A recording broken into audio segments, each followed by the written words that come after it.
é o maior avanço que a gente pode fazer.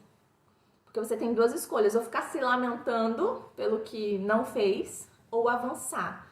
Então, todo mundo que está aqui está decidindo avançar do ponto em que está. Nós não estamos, né, em ritmos iguais, mas a gente tem muita chance de ir para frente.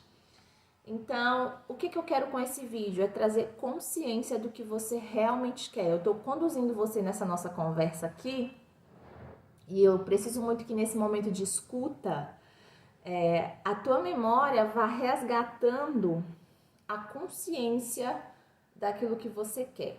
E no final desse vídeo, nosso exercício, porque cada vídeo vai trazer um exercício, é clareza. Qual o objetivo desse vídeo? Vamos definir isso. Clareza e direção. Então, você precisa sair dos exercícios propostos aqui com a clareza de onde você está e com uma direção. Às vezes, não a direção do caminho todo, mas do próximo passo. E a gente vai com calma vivendo esse nosso processo, tá bom? A pergunta mais comum que as pessoas fazem quando a gente fala assim, uma jornada espiritual de planejamento, né? Qual que é a diferença do que a gente faz aqui para as outras jornadas de desenvolvimento pessoal? É que a gente tem a nossa fé em Cristo Jesus e no Evangelho como base para planejar a vida. Então a gente não faz só o que a gente quer fazer, o que a gente acha legal, mas o que a Bíblia nos conduz como um caminho para a vida. E o que o Senhor tem nos revelado pessoalmente, né, como propósito.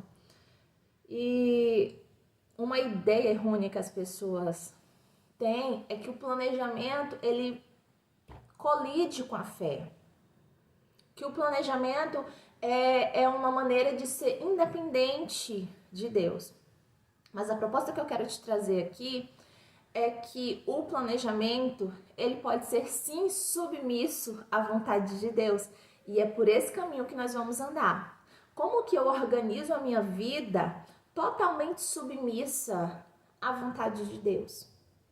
Como é que eu organizo a minha vida para obedecer mais a Deus? Para ser mais intencional naquilo que eu sei que Deus quer de mim. Entende? Então, eu gosto muito do Salmo 27, que ele diz: o Senhor é a força da minha vida, de quem me recearei? Se Ele é aquele que me sustenta, se Ele é aquele que me move, se Ele é a força que me conduz na jornada, o que eu vou temer? As dificuldades dos meus sonhos, que são grandes, o que eu vou temer? As oposições da minha agenda e as lutas diárias, porque a gente tá aqui falando de planejamento com o pé no chão. A gente não tá aqui falando de um plano, de uma vida assim, longe da realidade, de uma fantasia. O planejamento não serve para mulheres que vivem em fantasia, que idealizam uma vida de conto de fadas. Isso não existe. Essa perfeição vendida pela mídia não existe. Mas a vida real com Jesus pode sim ser maravilhosa, porque existe um contentamento em Deus apesar das lutas e apesar talvez do furacão que você esteja vivendo aí.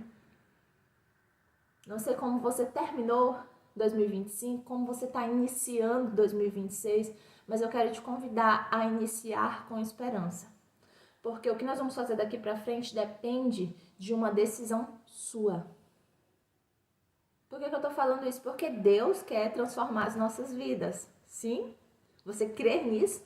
Ele nos salvou, estamos guardados em Cristo Jesus, mas a nossa vivência aqui depende muito das nossas escolhas. O quanto que nós estamos avançando no quesito de parecer com Jesus. Isso não vai muito do nosso posicionamento, de quanto nós nos dedicamos a obedecer a palavra, a praticar a palavra, a compreender a palavra. Por isso nós precisamos pensar.